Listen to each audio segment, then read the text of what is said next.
Can I bring that up? Yeah, we can talk about it. Okay, because you are the director of public affairs. I didn't talk about it at the time when it blew up because I don't like any, as I like to refer, shooting inside the tent. But I'll be more than happy to talk about it. Okay, like we can, whatever. I even had some people say, like, yeah, dude, like everyone's gonna boycott SHOT. Really? No. Really? You're gonna SHOT Show sold out. There we go. Before we start today's show, please visit the sponsors, affiliates, and friends of the Stagecoach. The Square Reviews, brutally honest product and travel reviews for red-blooded Americans by red-blooded Americans. Visit them at thesquarereviews.com. TheGunFood.com has an extensive network of partners to connect you with your guns, ammunition, and firearm training. The Gun Food only sells ammo that they trust. Use RSWC as a discount code and save 5.56% on your order at thegunfood.com. PowerTac flashlights have combined premium craftsmanship, American ingenuity, and cutting-edge technology, creating a highly dependable tool that you can trust your life with. Go to powertac.com/RSWC and save 15% on your order. That's powertac.com/RSWC. Sabre Pepper Spray has been making grown men cry since 1975. Find the link in the show description and help get the Stagecoach across America with every Sabre Red purchase you make. Shotgun with Charlie.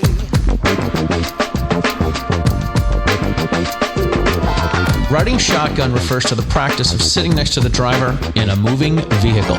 The term riding shotgun came around after the time of the Stagecoach, when somebody used to sit next to the driver holding a shotgun, in case they ran into bandits. My name is Charlie Cook, and I drive a lot. I like to talk to people while I'm driving, so I interview people in my car while I'm driving. Welcome to Riding Shotgun with Charlie.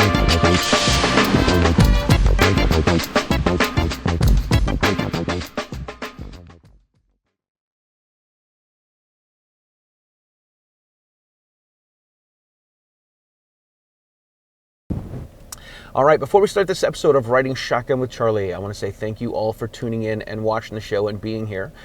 If you have not subscribed to the YouTube channel, please do. If you've subscribed to the YouTube channel, please hit the notification bell. If you watch the show on podcast or listen to the show on podcast, please give us a good rating on whatever format it is that you're listening to the podcast on. And if you enjoy the show, you get something out of it, please share it with your friends, because that is how we get the Stagecoach across America. All right, ladies and gentlemen, welcome to this episode of Riding Shotgun with Charlie. Today we are in an undisclosed location in Northern Virginia, and I have with me Mark Oliva from the NSSF. Mark, thank you so much for being on the show. Charlie, I appreciate you taking me for a ride. I'm glad to finally have you on. So my good friend John Petrolino, for the longest time, he's like, dude, you got to get on Mark Oliva. You got to get him on. You got to have him on the show. And so I got to meet you at SHOT Show last year, and you came in with this big hat. Yeah. And I'm like, I don't think I can fit that in my car. So it makes it really easy for people to find me at a SHOT Show. Totally. I tell them, just look for the guy wearing the cowboy hat. Well, it turns out that a lot of people at SHOT Show wearing cowboy hats. Right. So now I got to tell them, it used to just be, look for the guy with the beard, but everybody looks like us, Charlie, all graying beards. So, what we have is barely a beard, okay? Yes, like the beard meter at SHOT Show certainly is in play. Exactly. We're not in ZZ Top, for God's sakes. And then when you're telling me you're the overweight, middle-aged, middle-aged white guy, that really doesn't help. No, it doesn't help finding me. Yeah, so the cowboy hat tends to at least hone it in a little bit. So that's cool. That is cool, man. I'm looking forward to SHOT Show. I got invited to. I tagged along with somebody on Range Day a couple years ago. Yeah. And I was very excited when I got notified that I could be part of Range Day. So I had to get a little media team together, get a buddy and say he was a photographer, get another buddy say he was the videographer, and this is the cool. This is how you know you feel like you're cool, right? When you fill out first of all, you get the invitation to Range Day, which is great, and then the second one is when you get approved, and it just takes a couple seconds. Yeah. I'm like, oh, this is great. Because the first time I'm like, did I send the right stuff? I don't know. What if they do, like, how much grace do they give you when filling out this? And I don't know. The folks who run Range Day really are, top-notch professional, and I've enjoyed really working with them over the past few years. in the range there really is. I mean, SHOT Show is great. And I tell people, you come out to SHOT Show, you can't buy anything at the show. But man, this is a great place to make a Christmas list, right? You come home and you're just like, I didn't know I needed all these guns. Right. This past year, I sent a text home to my wife. I said, we're going to buy 2 guns this year, and it's going to be expensive. She sent me back a note saying, okay. And I'm like, what am I supposed to take with that? Okay, silly man, or okay, we're going to do it? Right. Was it okay, or was it OKAY with like a 3 Ys? Okay. So, give my wife, she's got the patience, Joe, to put up with me and everything I want. So, yes, I'm making 2 fairly expensive purchases on firearms this year. So Nice. What are you getting? Because they're not sponsors of the show, but they should be. So I've already bought a 20 gauge Beretta Silver Pigeon. I've had a 12 gauge for years. I love it. Yeah. But I found myself that, especially when I was shooting a day of sporting clays, and you're about, clay ones, clay 70, 75 or so, that gun starts to jump at 12 gauge. So you start to feel it, and then all of a sudden you're pulling your head off the gun, and then you start dumping shots, and I felt terrible about that. So I was like, I'm going to get a 20 gauge, nice and comfortable, be able to shoot that all day. I got that 20 gauge, and I sent a note back to the guys. I was like, this might be my new favorite shotgun because Nice. It's such a soft shooting shotgun. Yeah. I was afraid of it because of being so light that it would stop the swing, but it absolutely just feels just right in my hands, and I'm loving it. That's cool. The other, I'm still waiting to take receipt of the gun, is I went and I proverbially bit the bullet on buying a Staccato C. So for years, I always try and stop in at several booths at SHOT Show. Yeah. Because of who Nate Horvath is and him being a Marine, I always stop in, say hi to him, ask him how things are going. And every year he shows me, what Staccato offers. And I've shot Staccatos before, and I'm just in love with them. And this year he was like, have you seen the new C? And I said, I see it right there. He's like, let's put it in your hand. And I was like, oh, here we go. It's the SE. Yeah, so I put the Staccato C in my hand, and I was like, okay, this might be the year. And I hemmed and hawed about it, and then I asked my wife, I said, hey, you willing to do this? It's going to be an expensive handgun. And we went ahead and put the order in. I remember the day I got the invoice to put the order in. I took the invoice up, I showed it to her on my phone, and I said, are you sure you want to do this? Last chance. I was kind of waiting for her, and I kind of hoping she'd say no so I didn't have to owe her. How much is it really going to cost you? Yeah, exactly. So I showed her the invoice. She said, well, you wanted the gun, right? And I'm like, yeah, I did. And she said, go ahead and buy it. And I was like, ooh. So I called one of my coworkers who bought a Staccato last year. And I called him. I said, hey, remember when you came home for that first day when your wife told you that she was pregnant with your first child? I said, how happy you were, how excited you were. But then in the back of your mind, you were like, oh no, what did I just do? Right. I'm like, that's kind of the feeling I have right now. I said, I spent a lot of money on this. I said, I'm really excited. Oh my gosh, that's great. So I'm looking forward to it. It should be, coming into the FFL here in the next couple to few weeks, and I'm excited to be able to put that into my gun safe. I love it when people say it's not that they went to a gun store and bought a gun; they had to put an order in for it. That's when you know you're talking a lot of money. Yeah, I tell people all the time, they're like, "Hey, I want to buy a gun." I'm like, "Okay, what do you want to do with the gun?" Right. And if it's general purpose, I want to hunt, I want to shoot, I want to, protect myself, and I'm like, okay, maybe we start looking at shotguns if they've never had a gun before. But if they're like, I want, self-defense, I'm like, all right, then let's look at handguns, and then I always tell them 2 things. One, go to a gun show and just start putting guns in your hand. Just tell me what feels good in your hand. Because if it doesn't feel good in your hand, you're not going to want to shoot it. And if you don't want to shoot it, you're not going to shoot it well. And I said, the other thing is go to a gun range and rent the gun. And so many of these gun ranges are now, have great rental counters. Catalogs of guns that you can just, take for a test drive and take that gun for a test drive. You don't go buy a car and make that investment in a car without taking it for a spin first. I tell the same thing with a handgun. So even before I bought the Staccato C, I went and rented a couple Staccatos, even though I'd shot them before, and I put them in my wife's hand. And I was like, what do you think? I took my son out to shoot the Staccatos with me, and I said, son, what do you think? He's like, it's a pretty good gun. I'm like, I need this in my life, don't I? He's like, I don't know if you need it in your life. I'm like, come on, son, you're supposed to be working with me on this. Come on. So, but no, it's on its way. I'm pretty excited about it. That's great, man. That's great. Yeah, I always tell people too. I'm like, you got to figure out what the purpose of the gun is, and then work your way backwards and go to the gun store. And I call it fondling the hardware. Yeah. Yep. there's not a lot of places, there are a few places, but not a lot of places where you can go take guns for a test drive in Massachusetts. There's a few places, but not a lot. Most of the clubs are, I'm gonna use air quotes when I say this, sportsmen's clubs, which is just a club to get away from your wife and kids. But they're coming up with more things for women to do, which is great, and getting more women and kids involved, which is fabulous. But yeah, we've got a couple of really good ranges around here. Unfortunately, one that's close to my house, they closed last year, which killed me. It was they had a 100-yard indoor range, so I love to go check my 0 before hunting season. Yeah. But there's one that's nearby here in Ashburn, Virginia, that is really state of the art, and it's kind of what they call now the Country Club, right? It is well lit ranges, well ventilated. You kind of get away from that old cinder block, dusty kind of cramped. Indoor plumbing. Indoor plumbing, and that's the clean bathrooms. How important is that, especially for our wives, for our girlfriends who want to go with us? And you want them to come back. And I promise there's no girlfriend, just a wife. But it's also cafes. So where you can grab a bite to eat, you can sit down, have some fun. My church actually had one of their small group meetings at the local gun range. Really? For a while. That's cool. So people who all enjoyed shooting would get together, do a little Bible study, and then go spend some time on the range. That's great. So you're seeing a lot more of that model of these kind of your modern gun ranges coming out today, and I'm happy to see it because it is much more welcoming. For sure. My gosh. Certainly when my wife goes in to shoot with me, she wants to know the place is going to be clean. She's going to be treated with respect. She's going to be. We called it the "Hey Little Lady" complex. When that old guy leaned across the counter and be like, "Hey Little Lady," a little big gun for her. And that happened to my wife when she took her first concealed carry class. And when I was stationed in South Carolina, she went and did a class with. I had my .45, and she used my .45 to run that class. And he looked at that gun and he said, "That's a kind of a big gun for a little lady."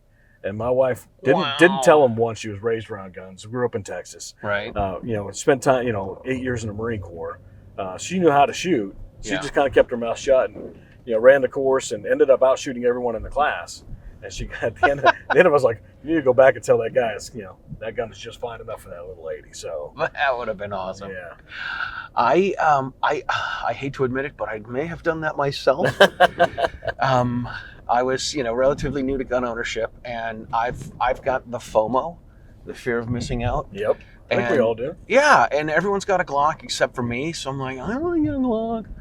So went to a gun store with the wife, or my first ex-wife, as I affectionately call her, and I'm like, we're getting a Glock. Like, you want a Glock? You need a Glock. You're getting a Glock, sweetie. Yeah, this isn't for you. This isn't for me. It's all for you. Really, it's because I love you. Yeah. Exactly. And she picked up a Walther PPK, and she's like, I like the way this one feels. I'm like, that's $700. We don't have that kind of money. We need a Glock. So fast forward, this is pretty funny. So we ended up I didn't know anything. I just know we needed a Glock, and thank God it was a 9, but it was a Gen 2 Model 19, right? So I was like, good deal. Like years later, I'm like, oh man, I really lucked into that, Yeah. But fast forward, we're divorced. I'm teaching classes. She came up to me and she's like, so I need to have my LTC renewed, and I need to take a class. Could I sit in one of your classes? I'm like, sure. You pay for the book, sit through the class. It'll be fine, right? And we're in the class. I take out the Glock to show people how to work the striker-fired semi-auto. And there's 4 women in the class, my ex-wife. No men, just me and 4 women. One of them's my ex-wife. And she's like, so is this the gun you got from me when we were married? I was like, oh, don't do this to me. Well, you're bringing up old stuff. Right? This is exactly what I said. I said, yes, it is the Glock I got for you when we were married. But when we got divorced, you kept the $3,500 ruby bracelet, and I got the $450 gun. And she's like, okay, never mind. Go ahead. I'm like, why would you do this to me? This is why we're divorced. And I'm comfortable telling this story because she doesn't watch the show. And neither do my kids.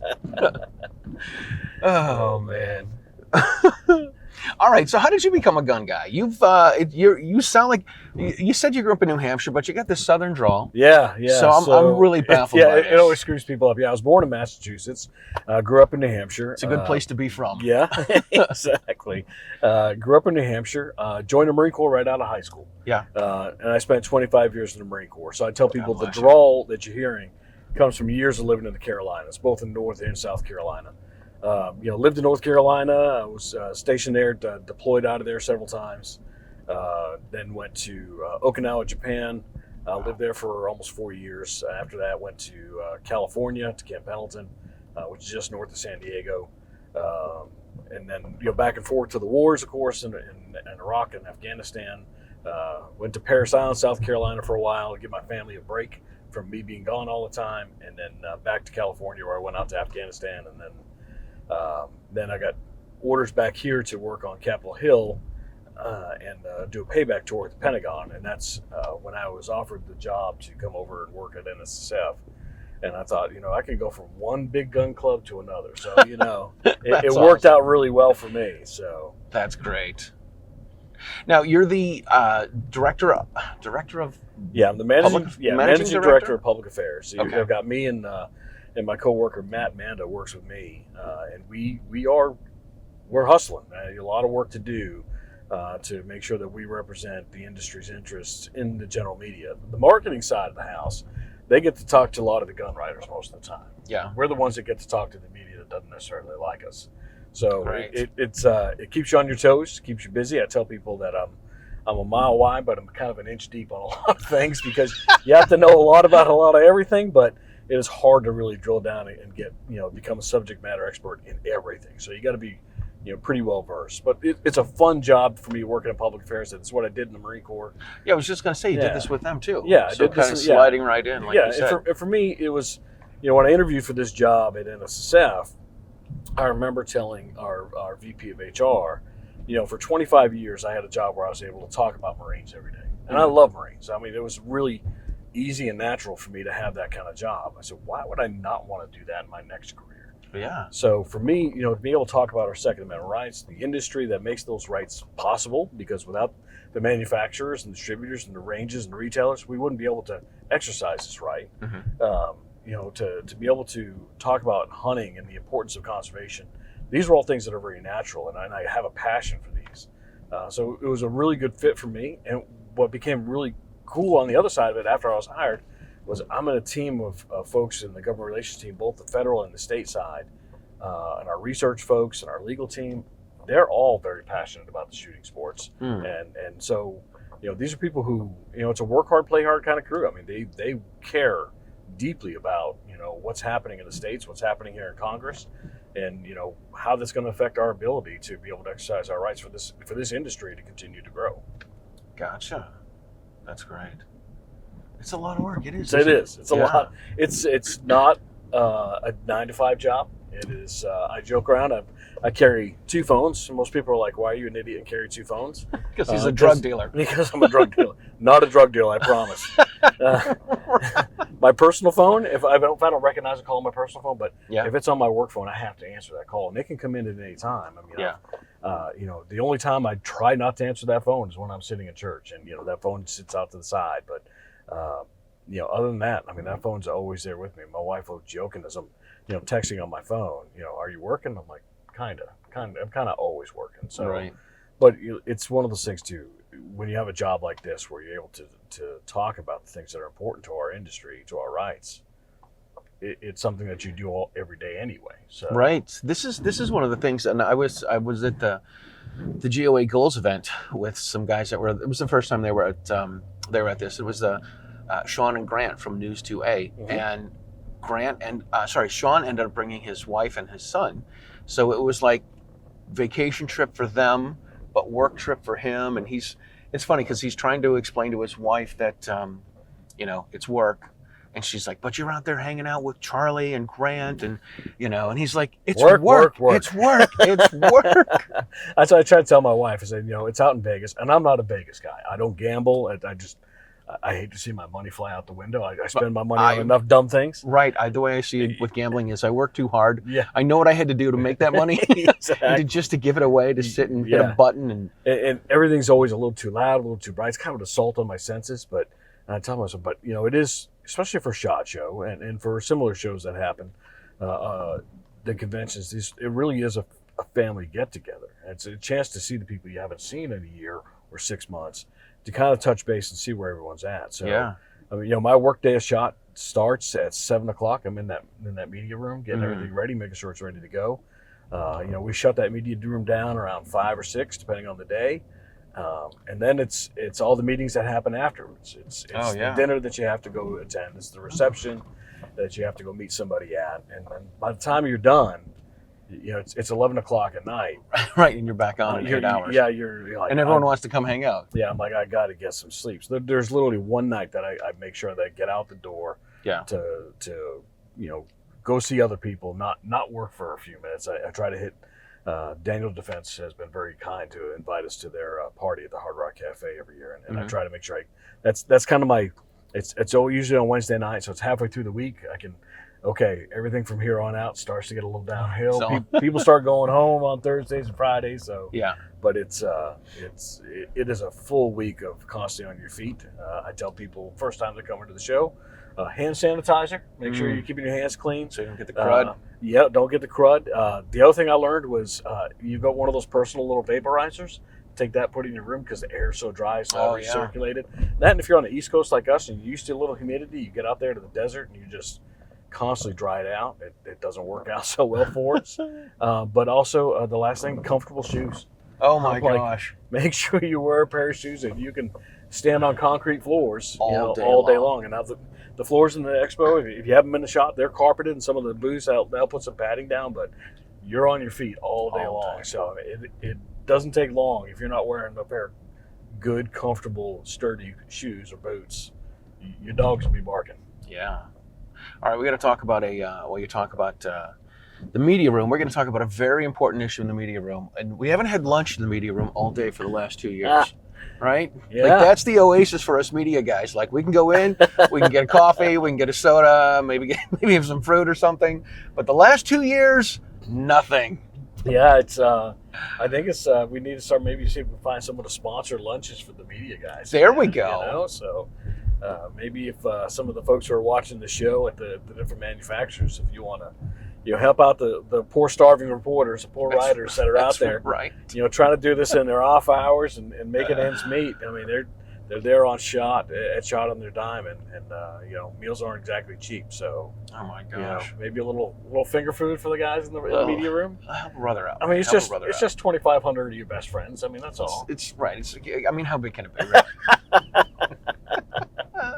I mean, in the grand scheme of 55,000 or so of your best friends, right around.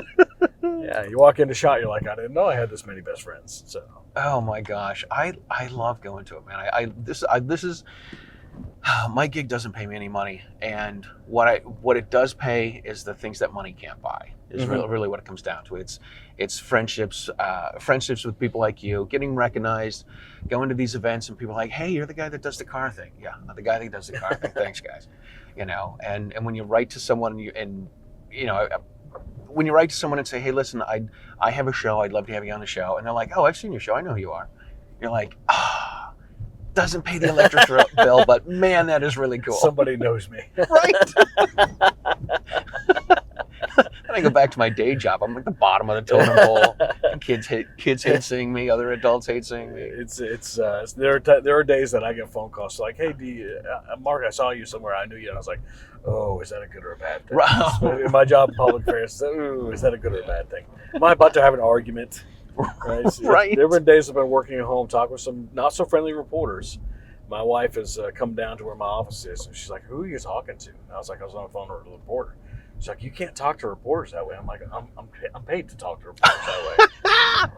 So it's I try to make sure I hold the line. I don't give a lot of ground to, memorize talking points. I'm like, hey, let's have a genuine, honest discussion about things. We can genuinely disagree on things, but I don't give a lot of credence to folks who want to twist a talking point to kind of fit their narrative or ignore the science that's there when it comes to certain issues. So right. I got to tell you, man, a bunch of years ago, so I'm an instructor. I live in Massachusetts. I've been teaching, certified by the NRA, teach a bunch of NRA classes. In 2013, I became a Utah instructor. Went out to Salt Lake City, did that, teach that as something, and it's nice. It's good. I don't want to say it's less effective now with 29 states with permitless carry, but whatever. It is what it is. I had someone years ago from the Trace call me, and I didn't know what the Trace was. Yeah. And they wanted to ask me questions about the Utah class and getting a Utah permit. And at one point I was like, is this an anti-gun wacko? Like, why are they calling me? And I'm like, I can't say anything to give them an inch, you know? So I don't want to say you're on the edge. You're just careful about everything you've got to say. Yeah, I mean, you've got to know your material. That's why I kind of I joke about it, but there's some truth to it. I got to be a mile wide and an inch deep on a lot of things just because you have to know so many things. But you have to know. You can't just walk blindly into these conversations with reporters.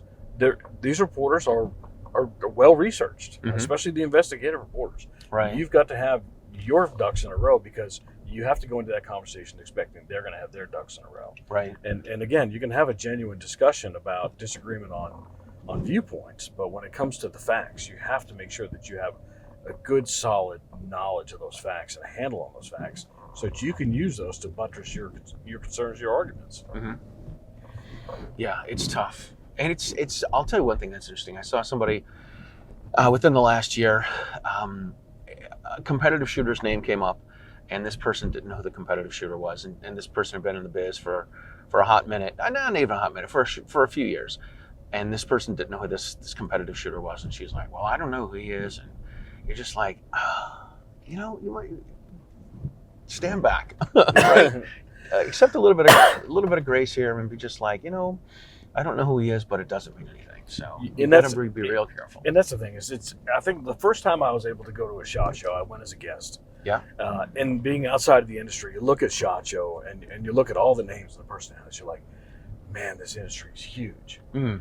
And being inside the industry and working at NSSF and getting to know this industry is really small. And what I've realized, especially, and I learned it quickly, was that everybody knows everybody in this industry. Mm-hmm. And it doesn't take much more than, hey, I don't know this person. Could I introduce myself, or could you introduce me? Right. People are pretty welcoming. But, again, I kind of talked about previous to this was we were talking about this industry, being a competitive industry. There's a lot of good manufacturers out there making a lot of good products, all vying for the same customer. Mm-hmm. But everybody knows everybody. And you find that when you're talking to one person at, manufacturer A's booth, mm-hmm. they're like, hey, you should go talk to someone over at manufacturer B or manufacturer C. They all know one another because at the end of the day, they're all hanging out together. They're all at the same events together.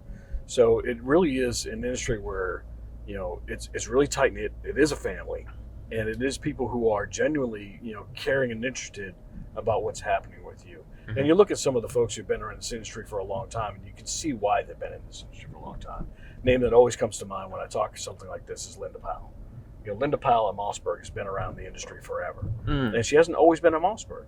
Right. But she is certainly a stalwart of this community. People know who she is. Right. And not just because she's a wonderful personality and a wonderful woman to be around. She knows her stuff. Mm-hmm. She is a smart woman. She knows exactly where this industry has been, where it's going, and is anticipating those needs. And Mossberg is very fortunate to have her there. But it's not just Linda at Mossberg. I mean, you've got folks like this across the industry. Yeah. And I think that's something that has really been beneficial to me as I became, coming from the Marine Corps, I'm like, I know about guns. Then you get in the industry, you're like, I don't know anything about guns. Right. People start talking about, well, did you do this? Were you shooting this twist rate? And I'm like, I have no idea what you're talking about. And you start to learn some of that stuff. You start to figure out, how much more of this industry, you can really start to go down rabbit holes. Oh, yeah. But it's, if you don't come in with a little bit of a humble attitude and understanding that everybody has something to offer, man, you can quickly get swamped. Totally. Totally. I love when people look at someone like Gabby Franco. They're like, oh, there's this woman who's barely 5 feet tall. I mean, she's an Olympian who I'll shoot you every day of the week. All day long. She will humble you like it's cool. After knee surgery, she's going out there on a knee that was still braced up and still smoking everybody on the range. I'm just like, ew. But when you get to know someone like Gabby, she is one of the nicest people. Oh, she's great. I mean, she's just very friendly, very giving, and and wants to make the sport of recreational shooting and competitive shooting something that's welcoming to everybody, to people like me and to people like her. So I mean, she's been an incredible asset to me as I've been able to be here at NSSF and learn and do what I do. I've leaned on her for a lot of expertise. Yeah. I went, Gabby, I emceed an event in New Jersey back in April, and Gabby was one of the speakers. And so we went out the next day and did some sporting clays. It was me, Gabby, Dick Keller, John Petrolino, and this gentleman, Eric, from the CNJFO. And I got a picture of Gabby's like downloading an app, a sporting clays app. Yeah. Right. So we can keep score. And I'm like, that's a lot of work. And I got a picture of us. I'm like writing on a cardboard. She's using her phone. This shows you the difference of some of us taking it to our shooting sports. Right. I'm here to become a little better, have some fun at this. Gabby's trying to find a way of how can I find a way to make myself good enough to smoke everybody. Oh my God. It was great. It was a lot of fun. It's the first time I talked to her. We're talking about how she came into the shooting sports, of course, being coached by her dad, who was a Olympian coach instructor, and she told me for the first year, her dad let her do nothing but dry fire a gun. How? Yeah. Nothing but dry fire. Yeah. And how can you just talk about the importance of the basic skills that you learn dry firing a gun? And as she said, for 1 year, that's all she did was dry fire handgun. Jeez. So just underlies that, gives that foundation of, okay, that's why the people who taught me to dry fire, tell you all the time, just dry fire. It's practice, man. That's where she got her foundation to go, be an Olympic level shooter. Right. So, yeah, she's super competitive. It was fun. This is ridiculous. In 21. CNJFO and Women for Gun Rights, then it was DC Project, was having an event in Jersey, and Gabby and Dick were speaking. Yeah. And I was trying to organize the Gabby, Dick, Petrolino, and I to go do sporting clays at Lehigh Valley in Pennsylvania, and it didn't work out. But we got to do this in 24. So when Eric asked me, he's like, "Hey, what are you doing on Sunday? Do you want to go shoot sporting clays with Dick?" Yes, I do. And then I told Petrolino, I'm like, dude, we're going to shoot sporting clays. And then Saturday night at the event, I'm like, hey, Gabby, when are you leaving tomorrow? And she's like, I'm only a few hours away. I'm like, do you want to go do sporting clays with Dick and Petrolino and I? She's like, absolutely. It was great. It was like one of these things. Like I had this, it's the whole visualization. Like I planted this seed a few years before and got to finally make it happen, which was really cool. Yeah, it really is a treat when you're able to, and I'm fortunate to be able to hang around competitive shooters like Gabby, like Di Muller, like Ryan Muller.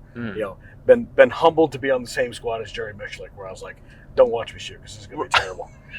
Right. I still want you to respect me. I'll tell you a funny story about that in a minute. But you get around these people and just the knowledge that they have, just the little things of, hey, try this. Think about doing this. Think about doing that. Yeah. So interestingly, I spent a week up in Montana shooting prairie dogs, with a group of people that Jerry was out there with. Both Jerry and Kay Michlik were out there, and I was joking. I was like, Jerry, I could tell exactly where you've been because there's just a path of carnage of dead prairie dogs everywhere. And he's like, no, that was Kay. I'm like, Kay was back at the ranch house. She didn't even go out today. But we spent a week, spent a little less than a week, a couple days out there shooting on the ranch, just trying to do our best to put a dent in that prairie dog population. Yeah. And then we went down and we're doing the Wyoming governor's shoot. And I was on the same squad as Jerry Michlik. Ryan Muller was on that squad. Both myself and one of my coworkers, Nephi Cole, we were jumping in and out of that squad because we were going to try and get as many stages as we could one day. Then the middle of the event, we're going to bring in some lawmakers so they could see what competitive shooting looked like and the importance of the shooting sports to the state and the economy. And then we're going to jump back in the next day. So we're kind of in and out. And, spent some time talking with Jerry up in Montana. Everything was fine. Went down there. Jerry's all business when he's shooting on a course. And, of course, I'm not trying to interrupt him. I'm just there to make everybody else's score look really, really good. And we're on the last 4 targets of the last stage of the event. And it was a shooting off a barrier and these 4 steel targets at like 125 yards, shooting with a rifle. And I put my rifle up there and I'm shooting and I'm pop, and I'm missing. And it rained the night before, so I couldn't see dust flying. But I'm missing. I'm like, I should not be missing at 125 yards. These are chip shots. Right. Pop, hit. Pop, hit. The last 2, I ended up burning through a magazine of 30 rounds. Couldn't figure out what I was doing wrong. I got done, unload, show clear, declared, and then I turn around, Di Muller standing behind me. She says, do you know what you did wrong? And I'm like, nope. I have no idea. She said, your barrel is on the wood. So I shoot a short, an M4 size barrel. I shoot a Daniel Defense M4. So when I pushed it forward on the barrier, I thought I was on my angle foregrip. I was on the rail, so my barrel was sitting on top. All my shots were flying high. I just didn't know it. Because I couldn't see the impacts. So I was like, okay, lesson learned. So I'm walking back to bag my gun up. And this is the only time Jerry said anything to me during the whole shooting competition. And he says, Mark, can I offer you some advice? I said, Jerry, I'll listen to anything you have to say. Right. As a bag, he said, Mark, if I find myself missing 3-4 shots in a row, I just change everything I'm doing. So if I'm kneeling, I'll go to standing. Yeah. If I'm standing, I'll go to kneeling. I'll move from the left side of the barrier to the right side of the barrier. I just change everything I'm doing. I'm like, Jerry, that's actually really good advice. I appreciate that. But let's be honest, you don't miss 3 or 4 shots in a row. But very good lesson that I got from Jerry. But you find that kind of mentality of, hey, I don't want to interrupt your game, but man, I'm here to help. I want to make you better in the sport. Someone like Jerry Mishlik, who does not need to introduce himself to anybody in this industry, Right. Took time to walk over to me, who is not a competitive shooter, Right. and say, hey, here's just a thought, because in my mind, as I was missing, I had the dumb Marine mentality of just shoot harder and just bear down and shoot harder, instead of stopping and say, take a step back, clear your mind, What's going on here? and reset and start this all over again. And That's that was cool. actually really good advice. So That's cool. All right, let's talk some NSS stuff. You put stuff out. I follow you on the LinkedIn. I'm not as active on LinkedIn as I ought to be, but you always are cranking out stuff on LinkedIn. yeah, Always, always, always. yeah. I'm not so much of a Twitter guy. I put stuff out on Twitter or X that I also put out on LinkedIn, but I put a lot of stuff out on LinkedIn, and it's the connection to the industry. Talking about the business aspect. And let's be honest, that's what NSSF is. We're a trade association. Yeah. Just like any other trade association, it just happens to be our products are firearms and ammunition. So people feel very strongly one way or the other about our industry and about our products. But I'm always trying to make sure that people understand what that impact is, not just to your rights to be able to hunt and to shoot recreationally, defend yourself, but also what it means to the economy. I mean, it's a small industry, but it's a robust industry, and it's been growing. It's been growing every year, and we see the background checks for the sales of firearms. I mean, we're at 62 months consecutive. That's a long time. 62 months consecutive of over 1 million background checks every month. Right, and this is just for just retail sales. Just retail sales. That's not It's talking private about sales. it's not talking about private sales. And 24 states have what they call Brady alternative. So if you have an active concealed carry permit in those states, that's your background check. You fill out the form 4473. They annotate that you have a concealed carry permit that's active. They don't need to run it through. The FBI doesn't capture it, so we don't capture it. So the numbers we know, that's just a baseline number. We know that they're likely higher. Yeah. But it tells you that's kind of what we use as our baseline to see, what the health of the industry is from month to month. And then we kind of balance that off of the manufacturing reports that every manufacturer has to send to the ATF. But that moves all at the speed of government. So they take 12 to 18 months sometimes to come back out. But we can see what the manufacturing numbers were, and then what the sales numbers were, or the background checks, at least for the sale. And again, it's also you can buy multiple firearms on the same background check, so it's not always a one-to-one. It's not apples to apples. Right. But it kind of gives us that baseline. So I put stuff like that out there, what it means to the industry, what the policy decisions mean, because those policy decisions that are happening on Capitol Hill, what the government relations team is working on all the time, or in the state houses, has a serious impact. I mean, just look what's happening in Massachusetts right now. I'd rather you not. guys. Yeah, it's bad. They're with a stroke of a pen, the governor is essentially taking away your right to own entire classes, not just one, entire classes of firearms. And that, we believe, it's unconstitutional. We believe that she'll eventually lose in court. But that's not the decision that they're making. They're going for feel-good decisions just because they can. It's almost like they're campaigning against the Supreme Court's Bruin decision.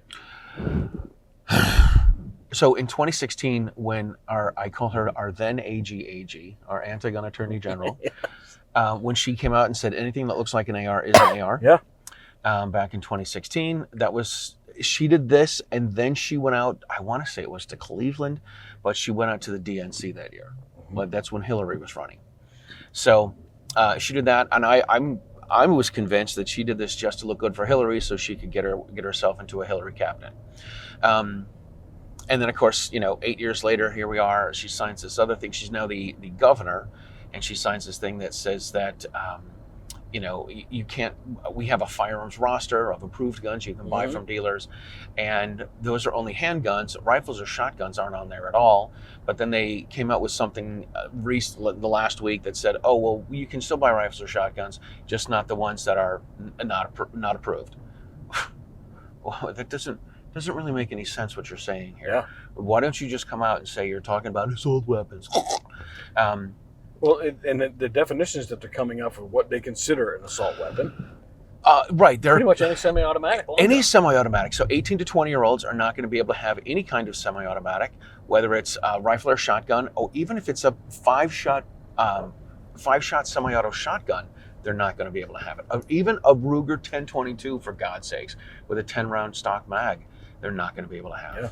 It's insane. It is completely insane. So there's certainly overreach. We see it happening up in the Northeast. We see it happening on the West Coast. And of course, Illinois. We're challenging the case in Illinois, and for their assault weapons ban that they passed. I think that eventually, these are going to end up at the Supreme Court. There are challenges at the Ninth Circuit that, of course, have been circling the drain there for years. The Seventh Circuit, the Fourth Circuit, the First Circuit, Second Circuit. So, one of these cases, I think, eventually is going to make it. You've obviously seen the justices are hungry for this case. You've seen Justice Thomas repeatedly say that the lower courts are denigrating the Second Amendment to a second-class right. And he's frustrated with both he and Justice Alito when the cert was sent up to Supreme Court on the Illinois challenge, and they kicked it back to say, nope, let the circuit court make their decision first.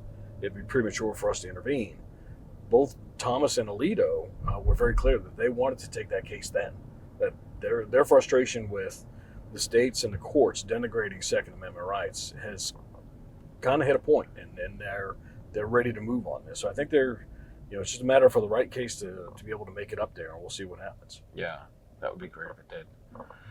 It's because it's tiring, and the whole thing about taking cases is if a case gets up to the Supreme Court and they don't rule in our favor, now the anti-gun folks have a Supreme Court ruling where they can say, hey, listen, the Supreme Court said it's not lawful to have this or this, and you can't have one of these, you can't have gun-free zones, you can't have assault weapons, you can't have all this stuff, and that's not good either. Yeah. So you've got to, which brings me to something else I'd like to bring up is the thing that happened in Colorado this summer, where there were a ton of people that were upset with the NSSF because you guys didn't want to support the assault weapon ban case that was out there. Magazine case. Magazine case. Okay. And you guys didn't want to get behind it, and everyone's like, "Forget the NSSF." We took a bit of flack for a couple weeks on that. I got quite a bit of hate mail that came in. Right, the phone was ringing. Yeah, phone was ringing. I was getting a lot of nasty emails. I appreciate that from everybody who wrote in. Thank you. They were read. Sometimes with a little bit of gritting my teeth, and I didn't make a lot of comment about it at the time. We chose to remain silent because I don't feel like there's a lot to be benefited from groups within the firearm industry and within the gun rights policy arena. Those who are taking up for your Second Amendment rights, those of us who are representing the industry. I don't think it's helpful for us to be airing our grievances out in the public arena and letting people know. We can have disagreements, and there are different things and different reasons why we may or may not choose to get involved with certain issues. The root of that is that we didn't offer up one of our researchers to testify in their case to support a study that we had done on magazine possession. We have a pending case that has been litigated in Illinois that we're waiting a decision on. We think that case is actually pretty strong for us. We presented that case with that magazine survey in there. There were concerns about putting that researcher on the stand when it came to the study. The study, you could stand it up on its own. You could have presented it as evidence. Yeah. The plaintiffs in that case could have, they could have testified to the veracity of it. They could have, presented as additional evidence. But we had our own reasons for, keeping that case and protecting the case that we had to challenge Illinois' assault weapons ban and magazine ban. That we were very confident we had a strong case in challenging their case out there, and so we wanted to present that. Having there are concerns when you start to put other instances out there that when you put other folks on the stand, that now there's going to be chances for other people to try and take shots at that evidence or shots at that testimony that maybe you don't want to expose yourself to, and that we wanted to make sure that we were protecting the integrity of what we were going to be doing in Illinois. So unfortunate that that other group decided that they wanted to go very public with it, Right. that they were levying threats against the industry, that they were talking about SHOT Show boycotts. These aren't things that we haven't seen before. I leave it to people to make their own decision. If the case was strong enough for these people to bring in Colorado, then they should have fought their case. Right. The case that we're bringing forth in Illinois, we're very confident that we could succeed in that case. We're fighting that case, and it's not that NSSF doesn't work with others. So obviously we work very closely on other cases. I mean, look, we were written amicus for the Heller case. We've written amicus for a Bruin case. Who in the gun rights policy arena didn't? Right. They were all supporting those cases. Yeah. We work with, obviously, we work closely with the NRA, with Second Amendment Foundation, with Women for Gun Rights. There are multiple groups that we're out there working with. Pink Pistols, Blazing Sword. We work with those folks. Cool. So we have worked with other gun rights policy groups to make sure that we're all rowing in the same direction. I think that, unfortunately, in this one case in Colorado, there were some misunderstandings, and there were some tempers that may have gotten involved that were unhelpful to either side. I chose as a way of going about this in the public arena and talking with media that we were not going to comment on it at the time. Right. I didn't think it was going to be helpful or constructive to the argument. There's NSSF. We kind of try to take the approach of I don't need to denigrate you to make myself look better. We'll work on making sure our house is built well, Right. and making sure that we're the things that we're talking about are unassailable. If we can help you, we'll help you. If we choose not to help you, it's not to look down on you. It's just because maybe there are other things that we need to be focused on within our own house. Some of it is a lot of this stuff, particularly when you're talking about the rights and we've got a case here, but there's a case here, and this one needs to be decided before this one goes. It's a lot of chess, and sometimes it's 3D chess, and you might get upset that you lost your piece. Yeah. But bigger picture, it's going to still end up being all right. And it's not. And one of the other things that I think people don't always understand too is that NSSF is run by a board. Our board of governors weighs in on those big decisions on what cases that they think that we're best suited for. Our team can present that to us, but we take our direction from the board. I tell people I have several bosses at NSSF. I work for Larry Keene, who's the Senior Vice President of Government Relations. He's my direct report. We all, of course, report to the President and CEO, Joe Bartozzi, and I've got one more boss beyond that, and that's the entire Board of Governors. And that Board of Governors are also made up of all the major manufacturers in our industry. Right. So if you don't think someone like Mr. Steve Hornady doesn't have a strong opinion about something, I'd like to introduce you to Mr. Steve Hornady someday. Right. He has very strong opinions. And of course, he's helping guide the manufacturers on what's going to be best for the industry overall. And under leadership like Mr. Hornady and others, we've done very well. So I really trust that leadership that we have at the top. Very cool. All right, listen, we need to wrap things up because the batteries on these guys are about to die. I haven't figured out how to charge the battery, have perpetual, endless. It's not like the movies where they have endless, rounds of ammunition. I don't have endless battery life on these things. That's code for Mark talks too much. It's not. Wait, that camera's out. It's not. So how can people find the NSSF and see all the stuff that you guys are up to? How can they find you, follow you on the LinkedIn, all that kind of stuff? Yeah, so NSSF, of course, at nssf.org on the web. You can find all our stuff, all our blogs, press releases that we post up there, the stuff that myself and Matt and the rest of the government relations team works on. On social media, of course, we're on X, we're on Instagram, we're on Facebook pages. I encourage, especially at this time of year, as we're talking right before the election, there's always the gun vote. Make sure that people have registered to vote and get out there to vote so they know how to do that. And keep an eye on those things. Another things that we work on in my house, in my lane, is our Real Solutions program, our safety initiatives, to make sure we're getting the word out about. The industry does care about these issues. That when we have issues of safe storage, we want to make sure people are storing guns safely. We want to make sure that the background check system is working the way it's supposed to. So we have our Real Solutions message. So you can find more information at NSSFrealsolutions.org as well. All right, very cool. We're going to put some links below there. Yeah. Mark, thank you so much for being on the show. Yeah. I really appreciate this. Thanks. I appreciate you putting up with Northern Virginia traffic. I don't know if it's better or worse than Boston. I think we have... This is nothing. You guys use blinkers. We have, unfortunately, I tell people, you get into Boston, you have bad Boston drivers, you get used to that. You get bad New York City drivers, you get used to that. But here in D.C. area, we have bad drivers from everywhere around the country. So you can't get used to one style. You have to be on your toes. Right, yeah. We usually don't use blinkers. We use the finger. We'll let people know we're making You're number one. Right, wrong finger. All right, well, listen, we thank you guys for being on the show. We're going to have some links to the NSF below. If you are not a member of the Second Amendment Foundation, you can join them at saf.org. There's going to be a link for that as well. You can find all of your favorite pro-freedom podcasts at Self-Defense Radio Network. And if you watch the show this far, you should be sharing it with your friends, because that is how we get the Stagecoach across America. Thanks for watching. We'll see you guys next time.